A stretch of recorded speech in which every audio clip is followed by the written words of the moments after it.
Hey everybody, welcome back to the channel. In this video, we are going to set the front door, so I'm going to show you how we do that.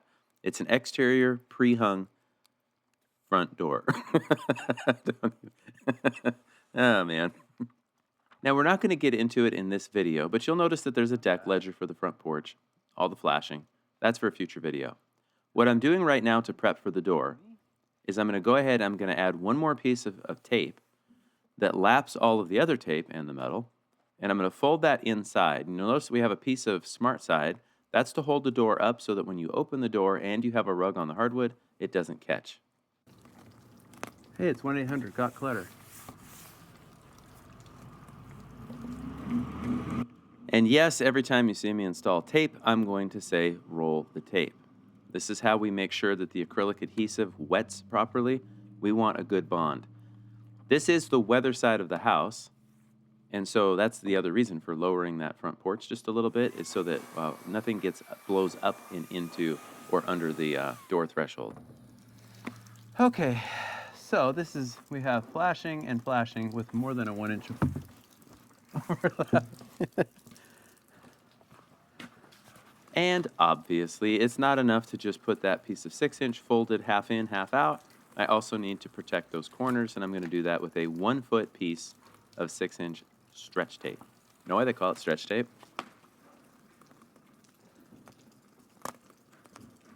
Got a line and a line. So I'm just going to align the lines reasonably well.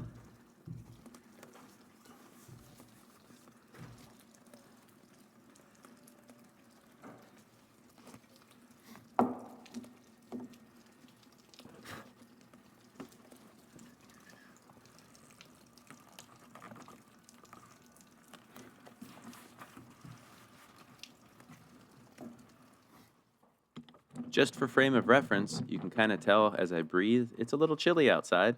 We were probably about 34, 35 degrees by this point in the day, Fahrenheit.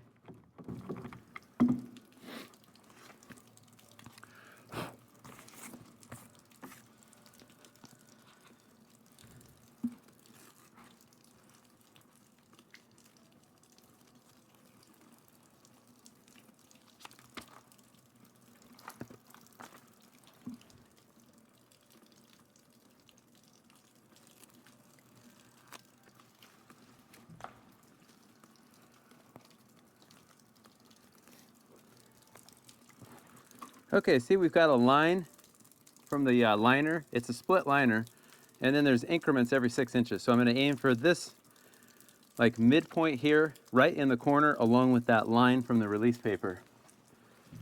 And of course, I'm going to make sure that stretch tape stretches like the logo.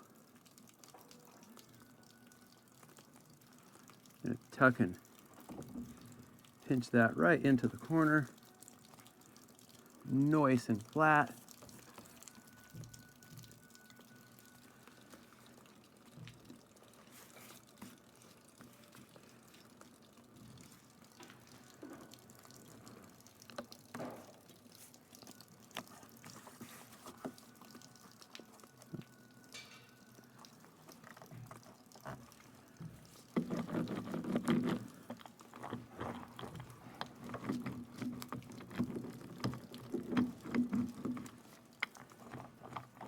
Okay. Hey, Timmy's getting kind of warm.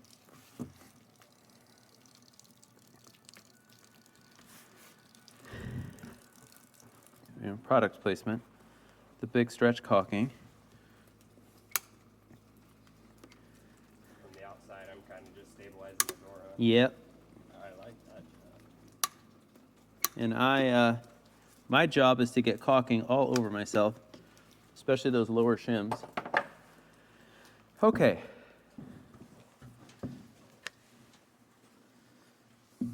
Okay, so what I want to do is get that beam. Oh, look at that. Okay, so that is like perfect at the bottom. So yeah, we can see just a hair out. So I think. Oh, that was it. I'm not sure that ever got nailed down. So what we had done is we still had the door buck in when we set this wall. Anchored the top, it was all plumb, it was on the line. But we only had that one screw there, and I just didn't pay attention.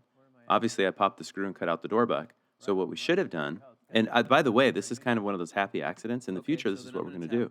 We're going to just temp screw it. Now that the whole roof is framed and it's sheeted and all that good stuff, we can go ahead and set up the Stabila LAX 600G, and just make the bottom match the top perfectly. And then we'll have a 0 cross leg. So happy accidents.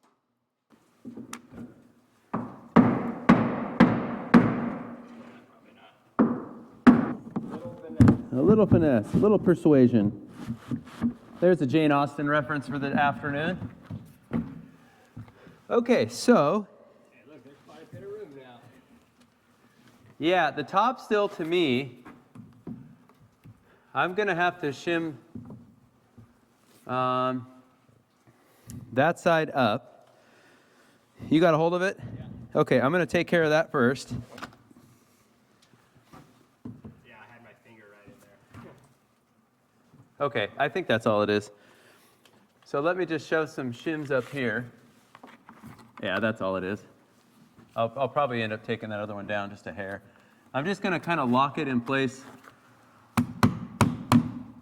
so that it doesn't fall on me. Okay, actually that looks really good.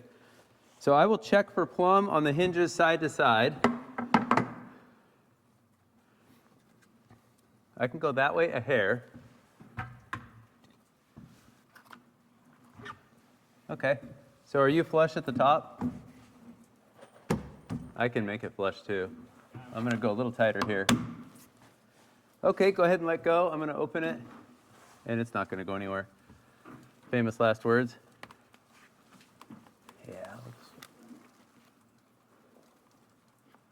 All right, so top screw in the upper corner, hinge side. Okay, so we're nice and flush. Nice and flush there. So right below the shim. Come on. They're just too small. The specific screw that I'm using is a Simpson Strong Tie trim head screw. It's like, what, 2.5 inches long? So it doesn't have enough of a head to really pull the frame, which is what I want. But they are a little small. So I'm going to double check for plumb, and then I'll do the same thing at the bottom. We'll check for cross leg.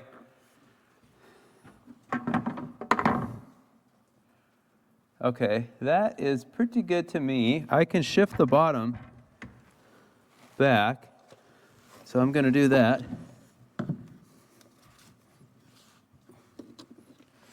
Okay. Looks like it needs to come out to me. Okay. Okay, so I'm plumb in and out. I'll check it. I always go to the hinges.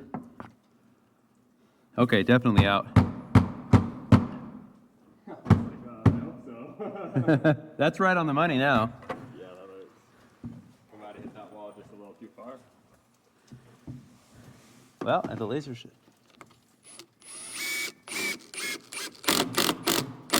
Okay, now we're going to check for reveal on the weather strip, and then I'll deal with the bottom.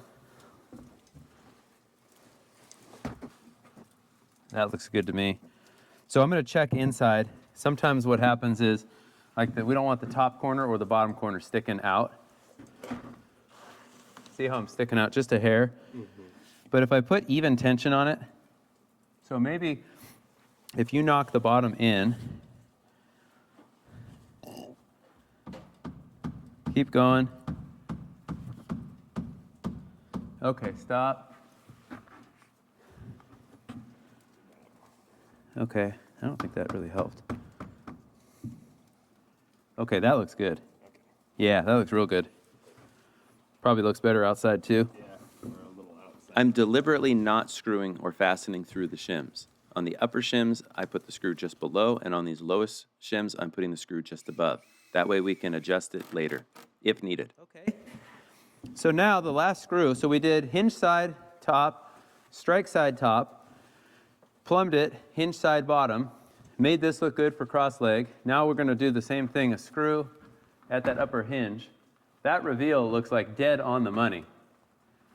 So, okay, so what I'm going to do is I don't like the reveal right here. I'm going to go right below the hinge. And then at the bottom,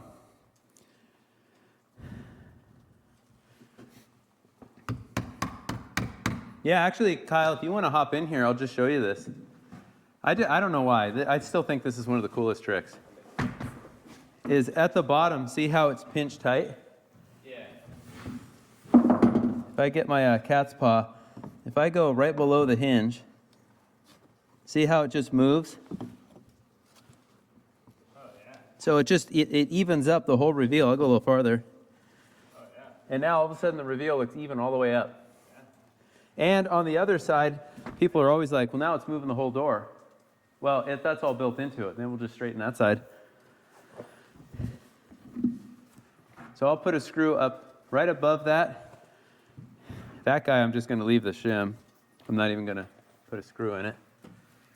Now later, our trim carpenter, after the whole house is done, it's dried out, then he can take one of the hinge screws out and drive a longer hinge screw in.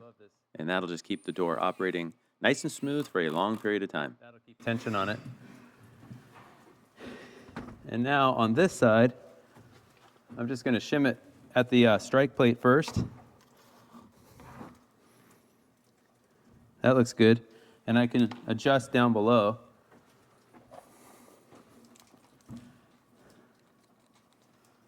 And I'm going to go right below it.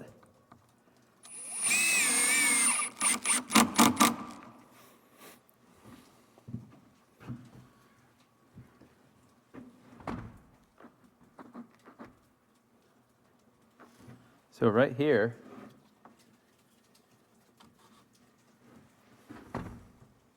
and what I'm going to do in this case is I'm not